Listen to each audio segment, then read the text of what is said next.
Hi friends, అందరికీ నమస్కారం అండి. తెలంగాణ రాష్ట్ర వ్యాప్తంగా ఉన్నటువంటి ఆసరా పెన్షన్ లబ్ధాలకు సంబంధించి ప్రభుత్వం నుంచి ఇప్పుడిప్పుడే ఇంపార్టెంట్ ఫ్లాష్ అప్డేట్ అయితే రావడం జరిగిందండి.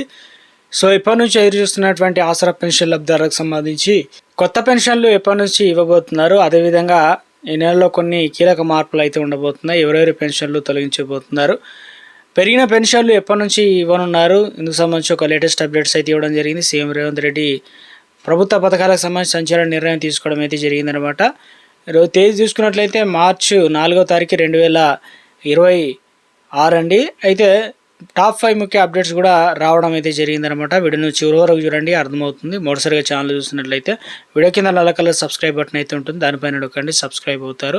Bell button all notification activate చేసుకోండి. చూస్తున్నారు కానీ లైక్ చేయడం మర్చిపోతున్నారు. ఈ విధంగా లైక్ బటన్ అయితే ఉంటుంది, వెంటనే లైక్ చేసి మిత్రులందరూ వీడియో షేర్ చేసే ప్రయత్నం చేయండి. ఇక వివరాలకు అయితే వెళ్ళిపోదామండి. మనం వీటి ధరలు అనేది భారీగా తగ్గాయన్నమాట. ఇప్పుడు కొనుక్కోవచ్చు అనమాట. ఏంటనేది చూసుకున్నట్లయితే మొట్టమొదటి అప్డేట్, 3 రోజుల క్రితం భారీగా పెరిగినటువంటి బంగారం ధర ఇప్పుడు దిగి వస్తుంది అనమాట. అంటే పెళ్ళిళ్ళు కావచ్చు, ఇతర శుభకార్యాల కోసం బంగారం కొనుగోలు చేయాలనుకున్న ఎదురు చూసే వారందరికీ సో ఇక ఇది మంచి సమయం అని చెప్పవచ్చు. వరుసగా 3 రోజుల్లో 10 గ్రాముల బంగారం ధర 8,580 రూపాయల నుంచి 7,550 రూపాయల వరకు తగ్గింది. అంతర్జాతీయంగా నెలకొన్న యుద్ధ పరిస్థితుల ప్రభావంతో ధరలు తగ్గుతున్నట్లు నిపుణులు అయితే చెబుతున్నారు. మరోవైపు ఇక ఇందులో మారకం విలువ డాలర్తో పోలిస్తే 67 పైసలు పతనమైనట్లు, దీనివల్ల కూడా బంగారం ధరలు అనేది తగ్గినట్లు అయితే అప్డేట్స్ అయితే ఉంటున్నాయి. కాబట్టి ఇప్పుడు కొనుక్కోవచ్చు అని చెప్పేసి అప్డేట్స్ అయితే వచ్చాయన్నమాట. సో ఇక మొత్తానికి ఈరోజు మార్చి 4 కాబట్టి బంగారం వెండి ధరలు ఎలా ఉన్నాయని చూసుకున్నట్లయితే 24 క్యారెట్ల బంగారం ధర 10 గ్రాములు వచ్చేసి 3,110 రూపాయలు తగ్గి 1,64,500 రూపాయలకు దిగిందనమాట. అదేవిధంగా 22 క్యారెట్ల 10 గ్రాముల బంగారం ధర 2,850 రూపాయలు తగ్గింది, 1,50,800కు తగ్గిందనమాట. సో వెండి భారీగా పతనమైంది. జనవరి నెలలో ఏకంగా 60% పెరిగింది కిలో వెండి కదా. సో 4 లక్షల మార్కును ఇప్పుడు ఫిబ్రవరిలో వెండి ధరలు అనేది తగ్గుముఖం అయితే పట్టినాయి అనమాట. సో అప్డేట్ అయితే ఇచ్చారు. తెలంగాణ రాష్ట్ర వ్యాప్తంగా ఉన్నటువంటి ఆసరా పెన్షన్ లబ్ధాలకు సంబంధించి చూసుకున్నట్లయితే ముఖ్యంగా ఇప్పటికే తెలంగాణ రాష్ట్ర ప్రభుత్వం ప్రతి నెల 1000 కోట్ల వరకు అయితే ఖర్చు చేస్తూ తెలంగాణలో ఆసరా పెన్షన్లు అయితే అందజేస్తున్నారు. ఎవరి పెన్షన్లు తొలగించబోతున్నారు, ఇందుకు సంబంధించి ప్రభుత్వం నుంచి సంచలన నిర్ణయం తీసుకోవడం జరిగింది. వీరికి గుడ్ న్యూస్ కూడా చెప్పే ప్రయత్నం చేశారు. ఇక నుంచి కొత్త మార్పులు, కొత్త విధానం అంటూ అప్డేట్స్ అయితే ఇవ్వడం అయితే జరిగిందనమాట. సో తెలంగాణ రాష్ట్ర వ్యాప్తంగా 6 గ్యారెంటీలు అయితే అమలవుతున్నాయి. ఇందులో మహిళలకు సంబంధించి మహాలక్ష్మి పథకానికి భాగంగా ఫ్రీ బస్సు ఆధార్ కార్డు ఉంటే సరిపోతుంది అమలు చేస్తున్నారు. అత్యంత త్వరలోనే మహిళలకు ఏదైతే కార్డు రూపంలో చిప్ ఉంటుంది అది త్వరలోనే ఈ మార్చి నెలలో అయితే అందించబోతున్నారు కదా. అదేవిధంగా వంట గ్యాస్ సంబంధించి 500 రూపాయలకు అందిస్తున్నారు. 200 యూనిట్ల వరకు జీరో కరెంట్ అనేది ఏదైతే ఉందో అది కూడా అందజేస్తున్నారు. ఇప్పుడు తెలంగాణ రాష్ట్ర వ్యాప్తంగా ప్రతి పథకానికి సంబంధించి ప్రభుత్వం సంచలన నిర్ణయం తీసుకుంది. అర్హులైనటువంటి లబ్ధారులకు మరింత వేగవంతంగా అత్యంత పారదర్శకత పెంపొందించే దిశగా ఫేషియల్ రికగ్నిషన్, ముఖ గుర్తింపు సాంకేతిక ఇక నుంచి ఫేషియల్ రికగ్నిషన్ ద్వారా మాత్రమే ప్రతి ఒక్క పథకం అయితే మనకు లబ్ధి అనేది చేకూరుతుందన్నమాట. సో ఇందులో ప్రధానంగా చూసుకున్నట్లయితే టెక్నాలజీ సాంకేతికను తీసుకురావాలని చెప్పేసి సీఎం రేవంత్ రెడ్డి అధికారులకు ఆదేశాలు అయితే జారీ చేశారు. అర్హులను ఖచ్చితంగా లబ్ధి అనేది జరగాలి. అదే సమయంలో చాలామంది అనర్హులుగా ఎవరైతే ఉన్నారో వివిధ సంక్షేమ పథకాలు కావచ్చు, ప్రాముఖ్యంగా అనర్హులను లబ్ధి పొందకూడదని ప్రభుత్వం తేల్చి చెప్పిందనమాట. ఒక్కరు కూడా ఇవ్వకూడదు అని చెప్పేసి ఆసరా పెన్షన్ల పథకంలో భాగంగా ఇలాంటి విధానాన్ని తీసుకువచ్చామని, ఈ పథకం అమల్లో ఫేషియల్ రికగ్నిషన్ టెక్నాలజీ సాంకేతిక అమల్లోకి తెచ్చి తెలంగాణ రాష్ట్ర ప్రభుత్వం గతంలో 3 లక్షల మంది అనర్హులుగా ఉన్నప్పటికీ పెన్షన్లు పొందారు.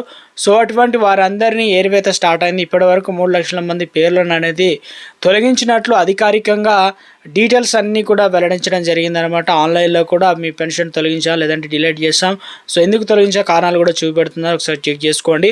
అదేవిధంగా టెక్నాలజీ సరిగ్గా వినియోగించుకోకపోవడం వల్ల ఇంత పెద్ద సంఖ్యలో అనర్హులు ప్రతి నెల కూడా ప్రభుత్వం పైన భారం పడుతుందని చెప్పేసి అలాంటి వారిని ఉపేక్షించేది లేదని, ఇక లబ్ధి పొందకూడదని చెప్పేసి, అదేవిధంగా తెలంగాణ రాష్ట్ర వ్యాప్తంగా ఉన్నటువంటి ఆసరా పెన్షన్ల విషయంలో ప్రభుత్వం ముఖ్యంగా కఠిన చర్యలు తీసుకోవడానికి సిద్ధం కావడం జరిగింది. ఇటీవల కాలంలో తెలంగాణ రాష్ట్ర వ్యాప్తంగా ప్రభుత్వం 43 లక్షల మంది పెన్షన్లు అనేది ప్రభుత్వం అందజేస్తూ ఉన్నారు. దాదాపు 1000 కోట్ల వరకు ఖర్చు అవుతున్నారు.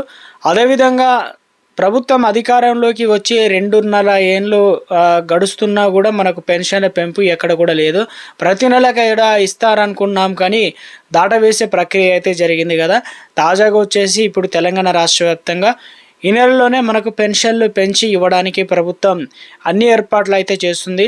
ఇందుకు సంబంధించి ముఖ్యంగా తెలంగాణ రాష్ట్ర వ్యాప్తంగా దివ్యాంగులు, అదేవిధంగా ఒంటరి మహిళలు, ఇక మొత్తం 11 రకాల పెన్షన్లు పొందుతున్న వారిలో ఇప్పుడు 2016 రూపాయలు తీసుకున్నటువంటి ప్లేస్లో ప్రభుత్వం 1000 రూపాయలు లేదంటే 500 రూపాయలన్నా పెంచి, ఇక దివ్యాంగులకు 4000 రూపాయలు, వారికి 1000 రూపాయలు లేదంటే 500 రూపాయలు అట్లీస్ట్ పెంచి మొత్తానికి ప్రభుత్వం పెన్షన్లు కూడా పంపిణీ చేయాలని ఇందుకు సంబంధించి దృఢ నిశ్చయంతో ఉంది. ఇలా స్టార్టింగ్లోనే తెలంగాణ రాష్ట్ర వ్యాప్తంగా పెన్షన్లలో ఎవరైతే అనర్హులు ఉన్నారో ప్రభుత్వం ఆర్టిఫిషియల్ ఇంటెలిజెన్స్ సహాయంతో పెన్షన్లు అనేది తొలగిస్తున్నారు. ఇటీవల కాలంలో ఒక 20,000 మందిని తెలంగాణ రాష్ట్ర వ్యాప్తంగా సర్వే చేస్తే దాంట్లో 2 నుంచి 3 అంటే 3,000 మంది అనర్హులుగా ఉన్నారని గుర్తించడం జరిగింది. ఫేక్ సర్టిఫికెట్లు కావచ్చు, ప్రభుత్వ తల్లిదండ్రులు ఉండడం, అదేవిధంగా మరణించిన వారు అప్డేట్ కాకపోవడం, ఇతరత్ర కొన్ని కారణాల వల్ల కూడా వారందరినీ తొలగించారన్నమాట. సో మొత్తం మీద తెలంగాణ రాష్ట్ర వ్యాప్తంగా ప్రభుత్వ పథకాలు రావాలంటే తప్పనిసరిగా ఫేషియల్ రికగ్నిషన్ ద్వారా మాత్రమే అందజేస్తామనే విధంగా ప్రభుత్వం నుంచి ఒక అప్డేట్ అయితే రావడం జరిగింది. ఇక నుంచి ఇప్పటికే మొబైల్ యాప్ ఉంటుంది. ఆ యాప్లో మనకు ఐరిస్ ద్వారా పర్సంటేజ్ కనబడుతుంది. అదేవిధంగా ప్రతి నెల కూడా కొంతమందికి బ్యాంక్ అకౌంట్లో పడుతున్నాయి, కొంతమందికి ముఖ్యంగా పోస్ట్ ఆఫీస్ ద్వారా తీసుకుంటున్నారు, కొంతమంది వేలిముద్రల ద్వారా అందిస్తున్నారు. ఇక నుంచి ప్రతిదీ కూడా అంటే ఆన్లైన్లో వేసేటువంటి బ్యాంక్ అకౌంట్ పైసలు ఏదైతే ఉన్నాయో అవి కూడా ఫేషియల్ ద్వారా కూడా త్వరలోనే ఇవ్వబోతున్నారంటూ ఇక్కడ అప్డేట్స్ అయితే మనకు అందించే ప్రయత్నం అయితే చేయడం జరిగిందండి. ఈ నెల పెన్షన్ అనేది తీసుకున్నారో ఒకవేళ తీసుకుంటే పర్లేదు, తీసుకోకపోతే వెళ్ళి తెచ్చుకునే ప్రయత్నం చేయండి. ప్రభుత్వం దగ్గరలోనే టైం అయితే ఉంది కాబట్టి 5 నుంచి 10 తారీఖు లోపు అయితే పెన్షన్ అనేది ఈ నెల పూర్తిగా ముగుస్తుంది కాబట్టి సో మొత్తానికి మరొక అప్డేట్ అయితే ఇవ్వడం అయితే జరిగిందన్నమాట. త్వరలోనే ఇందుకు సంబంధించి బడ్జెట్లో కొత్త పెన్షన్లు కావచ్చు ఆల్రెడీ చెప్పింది గతంలోనే. ఇప్పుడు తెలంగాణ రాష్ట్ర వ్యాప్తంగా ఈ నెల నుంచి పెన్షన్లు అనేది పెంపు అనేది ఉండబోతున్నట్లు ఇవ్వనున్నారంటూ ఒక అప్డేట్స్ అయితే అందుతుంది అనమాట. చూడాలి మరి ప్రభుత్వం ఏ రకంగా ముందుకు వెళ్తుందో. అయితే రేషన్ పంపిణీకి సంబంధించి రేషన్ కార్డు ఉన్న వారందరికీ ఒక అప్డేట్ ఇచ్చారు. ఏంటంటే ఇక రేషన్ పంపిణీ ప్రయాసనంగా మారిందంటున్నారు. ప్రతి నెల 1వ తేదీ నుంచి పంపిణీ కావాల్సిన బియ్యం అనేది ఎక్కడ కూడా ఇవ్వలేదని అంటున్నారు. అనుమానాలు తావిస్తున్న 1వ తేదీన రేషన్ తీసుకునేటువంటి లబ్ధిదారులు పడిగాపులు నిరీక్షణ తప్పదడం లేదంటున్నారు. ఒక కరీంనగర్ జిల్లాకైతే అప్డేట్ ఇచ్చారు. 3.14 లక్షల కార్డులు ఉండగా ఇప్పటివరకు పంపిణీ చేసింది కొన్ని దుకాణాలలో. అది కూడా అరకొరగా ప్రతి నెల 25 లోపే అలాట్మెంట్ అయితే చేయాల్సి ఉండగా గత కొన్ని నెలలుగా ముందుగానే ముందు చూపుతో అంటే ఇలా ముఖ్యంగా లారీల కొరత, రవాణా సమస్యలు ఏర్పడడం వల్ల టైంకి అయితే ఇవ్వడం లేదు, గడువు పొడిగిస్తారనే దానిపైన కూడా ఉందన్నమాట. సో మొత్తం మీద అయితే ప్రతి నెల ఇదే పరిస్థితి అయితే అనే విధంగా చెప్తున్నారు.